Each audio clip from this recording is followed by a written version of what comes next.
Nós vamos falar aqui desses 7 desafios, que são mais, mas nós vamos falar dos principais. Quando nós falamos de mulheres fortes, naturalmente nós não estamos falando de uma mulher que vai para a academia e é bombada, não estamos falando da mulher que é masculinizada, da mulher que é mandona, não necessariamente. Estamos falando de uma mulher que, por causa da vida que ela levou, provavelmente, normalmente é o que acontece, por causa da vida, da sua criação, por causa do que a vida lhe forçou a ser e aprender, ela se tornou uma mulher independente, uma mulher que não pôde contar com ninguém na vida, só com ela mesma, então ela teve que correr atrás. Teve que lutar sozinha, cuidar de si sozinha e talvez de outras pessoas também.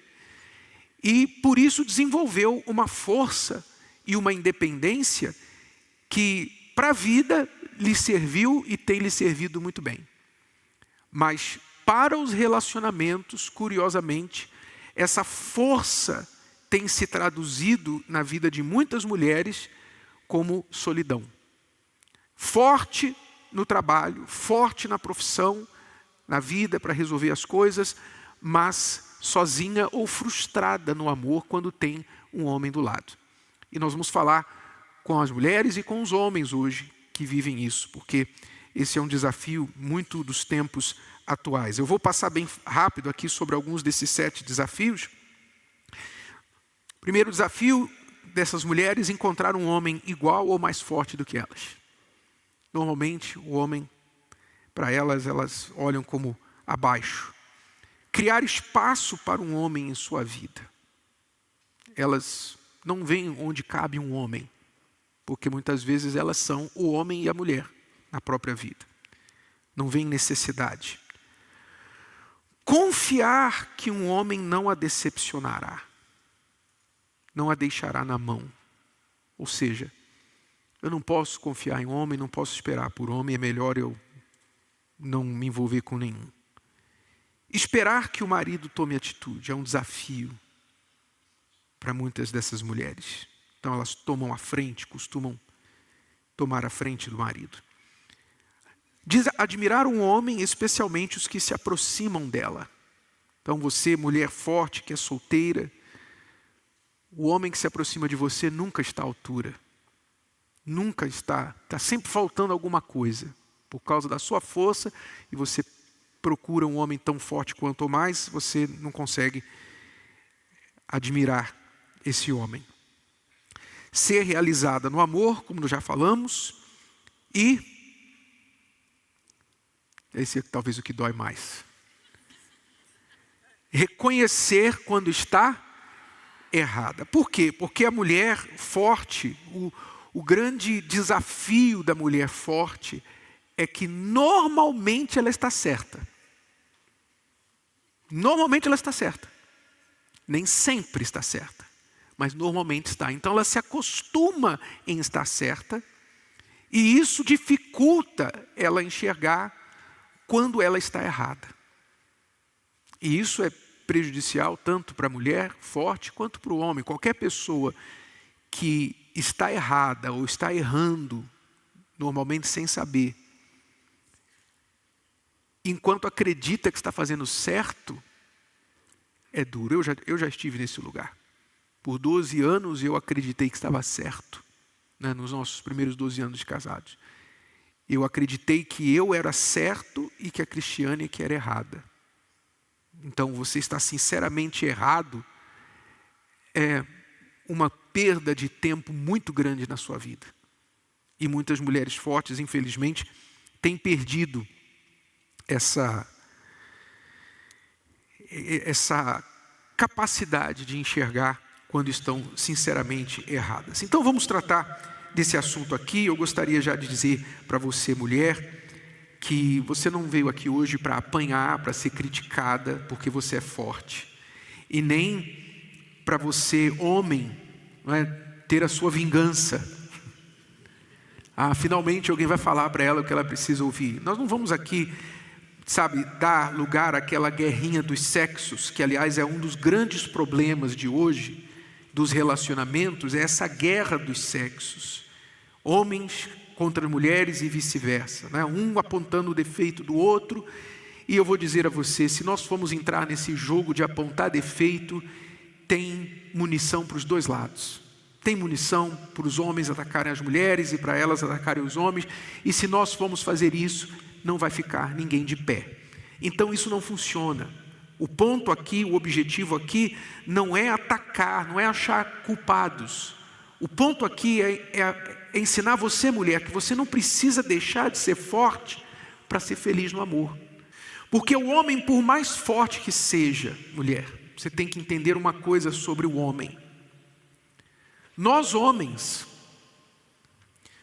nunca vamos entrar em campo, colocar o time em campo, se sabemos que o resultado já está arranjado e nós vamos perder de goleada. Nós não vamos colocar o time em campo. O homem não vai entrar numa em que ele sabe que ele vai perder. Então, quando o homem vê a mulher, esse tipo de mulher empoderada, falando não preciso de homem e tal, porque os homens hoje, porque homem não sei o quê, falando mal dos homens, ele olha assim e fala, chave de cadeia. Essa aí é problema. Então o homem sério, o homem forte, o homem que quer ser marido, foge. Quem que ela consegue atrair? Exatamente o tipo de homem que ela falou mal publicamente. O homem que olha para ela assim e fala, bom, essa aí não dá para casar não, mas dá para zoar um pouquinho. Então ele vai, se aproxima e brinca com ela, e ela, porque no momento de carência ela pode dizer que não precisa de ninguém, mas vai bater a carência quando ela vai sair com o primeiro que aparecer. Então ela vai, se frustra e reforça aquela crença dela e volta para a rede social, homem não presta, tudo igual. Mas por quê? Porque ela ela colocou a muralha para o homem sério. Por causa do medo, por causa da frustração, ela disse para os homens, nenhum homem sério aproxime-se de mim. E só os cafajestes se aproximaram. Então é um ciclo vicioso, infelizmente, que não tem fim. E por isso que você vê às vezes mulheres por aí casando com elas mesmas. Então vou dar uma festa de casamento. Quem é o noivo? Eu mesma. E o homem sério, ele busca respeito, né? Então, quando a mulher fala assim, ele sabe que ela nunca vai respeitar. Porque ela fala do homem, ela trata o homem de uma forma muito negativa. Então, um homem sério, um homem que quer algo sério, compromisso, quer casar, quer formar uma família, ele quer casar com uma mulher que vai deixar ele ser esse homem provedor também, esse homem que vai tomar iniciativas também, que vai poder ter opinião também, e não ser aquele homem que tem que ser anulado, que é a opinião dela, é ela que sabe, tudo é sobre ela, e ele fica calado. E ele não quer. Então, um homem sério procura uma mulher que vai respeitar. Então, a mulher tem que tirar esse medo, porque esse medo não deixa ela respeitar. Ela fica o tempo todo com desconfiança, com maus olhos. O respeito da mulher para com o homem não tira dela a força. Pelo contrário. Pelo contrário, ela tem mais força por causa do respeito. Porque a mulherada não está respeitando. Então você se torna uma mulher diferenciada de todas as outras, porque você respeita. A palavra de Deus mostra que existe uma dependência saudável. Deus nunca criou, nunca planejou que o ser humano, nem homem nem mulher, fosse autossuficiente. Pense comigo. Lá no início, quando Deus criou o homem, primeiro ele criou o homem, depois criou a mulher. E o homem viveu um tempo sozinho, né, antes da mulher. Muito antes de haver problema, de haver pecado, de haver problema, crises sociais, qualquer tipo de problema. Quando o mundo era perfeito. Quando o homem estava no paraíso, Deus olhou aquilo e falou: não é bom que o homem viva como? Só. Então, solidão não foi plano de Deus. Autossuficiência, dizer assim, eu não preciso de ninguém, não é plano de Deus. Nem para o homem, nem para a mulher. Pelo contrário, Deus criou um para depender do outro. Você sabia disso? Todavia, o detalhe desse versículo aqui está entre essas duas vírgulas. Todavia, o quê? No Senhor. Isso é muito importante, detalhe importante aqui. Todavia, no Senhor quer dizer, no plano de Deus, e quando tanto homem e mulher vivem dentro desse plano, nem a mulher é independente do homem, nem o homem é independente da mulher. Quer dizer, Deus criou os dois como as duas pernas do corpo. Qual a melhor perna que você tem?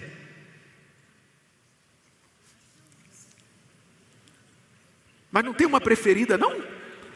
As duas, não é? Porque as duas me trazem equilíbrio. Uma depende da outra. Se fosse uma só, você já tentou ficar assim, com uma perna só? Você não consegue por muito tempo. Todo o corpo sofre. Então, uma é dependente da outra. E assim é o homem que é dependente da mulher e ela dependente dele. No Senhor. O que quer dizer esse no Senhor? É dentro das regras de Deus. Fora das regras de Deus, então vira competição, vira concorrência, vira essa ideia de quem vai tirar mais proveito do outro, quem vai ser mais esperto que o outro. Antes de fazer comigo, eu faço com ela, eu faço com ele. Não vai fazer comigo não, eu não vou ser boba não, eu faço primeiro. Fora do Senhor, fora dos planos de Deus, é isso que você vê aí fora. É casando já pensando no divórcio. Vamos casar? Vamos, mas como é que vai ser quando a gente divorciar? Vamos fazer um plano aí, um acordo pré-nupcial para determinar as regras do divórcio. Quer dizer, já está casando, pensando no divórcio. Esse é o casamento fora do Senhor. Então, se você vai casar fora do Senhor, se você vai se relacionar com um homem ou com uma mulher fora do Senhor, aí eu te aconselho, procura um bom advogado, faz um acordo nupcial daqueles, legal, se você tiver coisas a perder, e você se prepare mesmo para o pior, porque fora do Senhor não tem regra, é cada um por si. Mas se você quer uma coisa sagrada, santa, como Deus preparou, então você está falando de um outro mundo, de uma outra vida, que é um casamento onde, como eu costumo dizer, é o mais próximo do céu que você vai ter na terra. Não existe nada mais próximo do céu, na terra, do que um bom casamento. Nada. O coração dele, o seu coração está nela confiado. Quer dizer, o homem, o marido da mulher virtuosa, a mulher de Provérbios 31, ele não tem medo de confiar na sua mulher, ele não tem medo de colocar o coração dele à disposição dela. Não tem medo, contrário do que acontece hoje. Muitos homens têm medo de confiar, medo de colocar, de abrir o coração. E eu estou falando dos homens, eu sei que também acontece às vezes o contrário. A mulher também tem medo de confiar no homem, dos dois lados. Mas como hoje o foco é as mulheres, nós estamos falando mais das mulheres. Então, quando ela é assim, que diz lá em Provérbios, que ela faz bem a ele todos os dias, então ela desarma o homem. Ela desarma. Quando você tem um casamento no Senhor, e você vê que a outra pessoa realmente quer o seu bem e faz o bem a você, você desarma. Você abre o coração para a pessoa. Mas aí você fala assim, mas Renato e Cris, os homens hoje estão muito infantilizados. Os homens hoje estão muito imaturos, muito irresponsáveis, muito isso, muito aquilo. Meu marido assim, assim, tá bom, eu até concordo, eu vejo isso também. Eu vejo.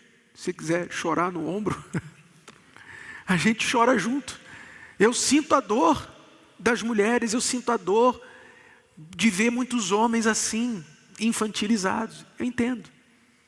Mas você não pode virar uma chave e fazer o seu marido, que você, quando você casou com ele, ele era menino, você não pode virar uma chave e agora fazer ele maduro. O que ele vai ter que fazer? Ele vai ter que aprender. E como a Bíblia fala que Jesus aprendeu, até Jesus aprendeu pelas coisas que sofreu, seu marido vai ter que ter oportunidade de errar. Não o pecado, estou falando de errar no sentido, tentando ser homem, tentando ser responsável, tentando acertar, ele vai errar. Como todo mundo erra, como você. Você é mulher forte hoje só porque você acertou a vida inteira? Não, você é forte porque você errou também e se levantou, sacudiu a poeira e venceu. Então você é forte pelas lutas que você passou. Sim ou não? Eu não conheço nenhuma mulher forte que foi forte porque ela nasceu forte. Eu conheço as mulheres fortes pelo passado delas. Então você teve talvez que crescer, amadurecer mais rápido, você teve que passar situações que fizeram você mais forte. Talvez seu marido não teve isso. Mas você casou com ele, você escolheu ele. Então agora, o que você vai ter que fazer? Você vai ter que criar espaço, né, dentro dos limites, espaço para ele agir, para ele tomar iniciativa. Mesmo quando você, que já é mais forte, já está talvez lá na frente, você está vendo assim, isso aí não vai dar certo. Isso não vai dar certo, meu Deus. Você, dentro de um risco calculado, não é? Você não vai deixar ele colocar a família em risco, tal, a vida de vocês em risco, mas dentro de algo calculado, você diz, não, tá bom, vou deixar ele fazer. Ele vai ter que aprender pela experiência. Ele vai se tornar forte, maduro, pelas oportunidades que você vai deixar ele ter. Pelos erros que ele vai ter que cometer, para ele desenvolver essa maturidade. Sem que você depois, muito importante, mulher, sem que depois que ele errou, que você já sabia que ele ia errar, você já sabia que ia dar tudo errado, você chega para ele e fala assim, eu não te avisei? Pelo amor de Deus, não faça isso. Tá bom? Nunca fale essas palavras para o seu marido. Eu te avisei. Ainda que você tenha avisado. Tá bom? Não vai funcionar. Então você vai ter que permitir. E enquanto isso, as coisas que você não pode mudar com o tempo, com a paciência, com você esperando, dando exemplo, respeitando, que vai ajudando ele crescer e desenvolver, as outras coisas que não vão mudar com a sua força, com a sua perspicácia, as suas estratégias, etc., você vai ter que resolver com Deus no altar. É isso que você tem que crer. E você tem que crer que tem um homem forte para você. Em vez de você falar, porque os homens, como se você estivesse lá em cima e os homens todos do mundo estivessem aqui embaixo, em vez de fazer isso, você se torna inalcançável. Creia que esse homem forte, à sua altura, existe. Creia que ele existe. Esse é o primeiro passo, você crê que ele existe. E esqueça os homens da face da terra, porque você só precisa de quantos? Um. Então esqueça criticar os homens. Você só precisa de um. Creia que esse um existe. E se você está no Senhor, pode ter certeza que Ele vai providenciar esse encontro. Amém? Está claro isso? Semana que vem a gente vai continuar falando mais sobre esse assunto. Mais alguma coisa? Quer acrescentar hoje? Semana que vem. Semana que vem. Senão vai dar indigestão. Vamos ficar de pé, por favor.